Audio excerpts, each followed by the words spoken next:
Aloha. This is Rejuvenation, and this is my testimonial vlog entry for my 7-day water only fast. My intention with this video is just to spread the awareness of water fasting, that it can be done safely. Is very empowering. It is very detoxifying. It's very life changing. It's very spiritual. So this is my one entry about my personal experience and my kind of a personal entry, like a data entry into the world about what I went through. I did a 5-day water fast, and then I took a day off, and then I did a 7-day water fast. I just finished a 7-day water fast. I waited a couple days until after I finished it just to make sure could give as much feedback as possible. My transit time right now is flawless. My digestion is amazing. I wanted to do at least 10 days the second round, but the seventh day I had a story happen. I'll tell you about it in a second. And I just felt the next day I had intense hunger come back in my throat, not my stomach, and I'm about to start back to work here in a couple of days, and I work with kids. And I really wanted to really like push my athleticism back to where it was, and I'm starting a heavy metal cleanse and a GI tract cleanse at the same time. So I just wanted to switch from water fasting to more of a food-based cleansing week. So I feel really accomplished. I got a major detox reaction, but I had no minor reactions. I had no. Sometimes you get muscle sore, any kind of cramps or soreness. I had none of that. Sometimes my lower back will get sore, and that didn't happen. Sometimes you'll break out. My skin didn't break out. So I had a really graceful time. I did get lightheaded, which went. That's the one thing you have to be really careful about water fasting is once you go into ketosis, your blood thins out. So when you have been laying down or you've been sitting down and you stand up too fast or you're in a hot shower, your blood's thin, so you get really lightheaded. You get lightheaded because your brain is not getting as much oxygen, so your body knows to faint all the muscles, relax all the muscles, so you fall down flat on the ground so then the blood can go and deliver oxygen to the brain. So it's not so much a dangerous thing, it's more like you could just hurt your head. But unless there's some preconditions you should not water fast, I think that water fasting can be safe. But like I said, water fasting, you need to know before you start this or before you think about doing it at home, do your research, contact a doctor, maybe specifically a naturopath, or go to a natural hygienic water fasting center. There's one here in Hawaii. There's one called True North. There's one in Costa Rica. They're all over the world now. There's getting more and more ones popping up. Just make sure you're doing it with someone that knows what they're doing. They read your blood panels. There's certain like liver issues, type 1 diabetes. There's just certain preconditions that you should not do a water only fast, at least not medically supervised. So with that said, I definitely think water fasting can be done safely. People did it back in the culture. They could be gluttonous all year round, go through some harvest times, some celebration times, maybe water fast in between the harvest times, and they just knew that their body would like go right back to where it was. Now we have too many bioaccumulated toxins in our tissues, our organs, our bones, heavy metals, vaccinations, pesticides, herbicides. We're inflamed. We don't have enough glutathione, antioxidants in our system. So now when you water fast, you really have to do it in a really effective, evolved way. Just doing a water fast out of nowhere without any preconditioned fat like cleansing can be dangerous. But water fasting, as you can see, I'm still alive. I didn't eat for 5 days. I ate for 2 days, and then didn't eat for 7 days. I've lost no muscle mass, at least I can tell. I lost 15 pounds over the 7 days, but I gained uh, eight of them. 8 of them already back. So I broke my water fast. I wanted to break it with green juice or fermented green coconut water. Freshly opened up, I was going to ferment it for about a day with probiotics. But once that kind of hunger set in, I just broke it with my fermented veggie liquid and fermented veggies. So still really easy to digest. I had great transition back into eating. Make sure breaking the fast is just as important as doing the fast itself. Old school natural hygienists believe if you water fast for 8 days, it takes you 4 days to get back to solid food. So I wish I would have done, before eating the actual fermented veggies, I wish I would have just done fermented liquids and green juices for maybe a day or two, but I'm already jumping into cleansing my gut with bentonite clay, psyllium husk, and a few other food-based products. And I'm also doing a chelation, which is a heavy metal cleanse, and I'm using different supplements with that. So I'm still cleansing in a state of still in a state of detoxification, but now I have fiber, minerals, and intake. I feel really amazing. My transit time, like I said, is amazing. My digestion's really a powerhouse right now. Mentally, I feel really focused. My motivation and productivity levels are really back. They're almost better than ever. I just feel really positive. I definitely have to say I didn't. I wanted to almost detox my skin. Not that I have any skin problems. I just like to see the physical reactions, because when you're water fasting, other than urination, the only place your body really has to push out toxins is sweat. So I was really doing the sweat box at far infrared heat every day. Be careful with that. Make sure you replenish your tri-salt. So I would put a pinch of Himalayan salt after I did the far infrared sauna.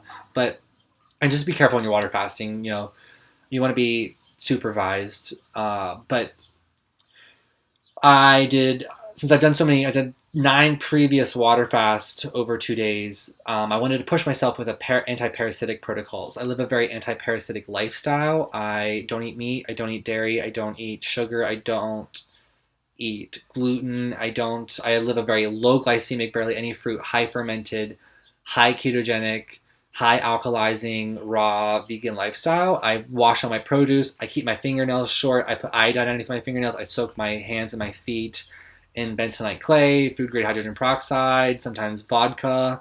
So I live a very natural, evolved, hygienic lifestyle that's very anti-parasitic, and I'm constantly doing enemas once a week. I do anti-parasitic protocols once a month and a hardcore parasite cleanse once a year. So this was kind of my parasite cleanse. So I really wanted to push myself. There are a lot of different protocols out there for anti-parasites. I will go into them in a later date. It's a very complicated, detailed process. You can't just take all the anti-parasitic herbs at once because the parasites hide throughout your body. Like clove is really good for anti-parasitic eggs, but once you start taking clove, then they hide to different parts of your body. So you take black walnut, then you take clove, and then you just take a break from clove and you start doing diatomaceous earth. So there's like protocols you have to follow and stagger because you have to trick them. Parasites are very smart. They're very real. They are the top of the food chain. They affect everything from the largest animals to the smallest animals, ants. They infect the host's brain. They can change your pheromones. Anything that eats, they're going to shit, and they're gonna release their bowel movements in you, and that's what creates an even more acidic environment. So these are something that you incubate from anywhere from the couple first years of your life. They can grow, some of them can grow up to 12 inches a year. Some of them release 200,000 eggs a day. Parasites are one of the most untalked about topics in the medical field that's dramatically affecting our health. In liver cancer, there was a study done where 100% of people with liver cancer had a liver fluke that was in the elimination pathway of the liver, and it clogged the elimination pathway in the liver, and that's what caused an acid bile buildup in the liver. So is cancer caused by parasites? I can't link that with scientific proof, but I will bet you 100% that everyone that has cancer probably has parasites. Everyone. I mean, no, you're never going to become parasitic completely cleansed, but you just don't want the big guys in your guts. You just don't want them. You don't want to have them have power over you. So, I do eucalyptus essential oils enema sometimes. Sometimes I'll do a clove tea enema. Sometimes I'll do a clove essential oil enema. I've never done them together until recently, but I did a clove and eucalyptus essential oil. I'm not going to tell you how much I did because I did a dramatic amount and it could be really dangerous on you. But I did them together at the same time with an ozonated water on my 7th day. And I'm going to show you pictures of what came out of me. So if you're squeamish about fecal matter or parasites, please just end this video. You learned enough about water fasting, what happened. I'm saving this for the end, but just watch my future videos or watch my previous videos. So in about 3 seconds, I'm going to show you 3, 2, 1. And that is what came out of me. I've been doing anti-parasitic cleanses for 6 years now. I live a very anti-parasitic life, and they're still coming out of me. You do not get them from just going to third world countries. Even if you're a raw vegan, you can still get these. These are creatures that you have incubated almost your whole life. They change your pheromones. They can affect your brain thinking. They can cause depression. They can create sexual desires. They can create tobacco addiction. They can create alcohol addiction. They can help stimulate just brain neuronal functioning of your cognitive awareness. They affect you. You are the host. Water fasting is one of the most effective way of getting rid of parasites because you're starving them of all sugar or blood. Parasites can feed off blood or sugar, carbohydrates. So when you starve them, anti-parasitic protocols are even more amplified and effective. So do your research with water fasting. I'm going to be doing a video on the benefits of water fasting, how to gracefully enter in water fasting, how to gracefully exit ketosis. I'm going to do videos on parasites as well. It's one of my specialties. So know that water fasting can be available to everyone. Even not just water, but just maybe just like cleansing is available to everyone. You need to take responsibility of your health in order to take back the power. You have every ability to heal yourself. You have every ability to regenerate. Detoxing is fun. Sometimes you have to backpedal. It is empowering. Health is something that's not vanity based. It's not about, you know, it is about spiritual cleansing, but it's about direct action. We are being bombarded. It's a biological warfare out there.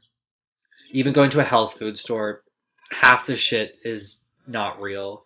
It's hurting. It's not nourishing your body.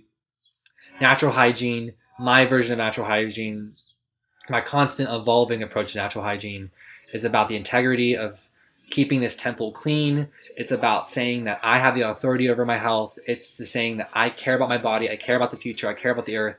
I want to be as clean as possible when I transition back into the ground. That's what natural hygiene is. That's what health is. It's not a gym membership. It's not just nutrition. It's not just detoxing. It's about regeneration. It's about bliss. It's about integrity. I hope this video finds you with wholesomeness, with some educational components to it, some inspiration. Contact me if you have any questions or if you have specific topics you want me to do. Once again, do water fasting effectively, do your research, and may you be blessed. And I'm beaming you all abundance, vibrant health, juicy aloha vibes, and may the flow be with you.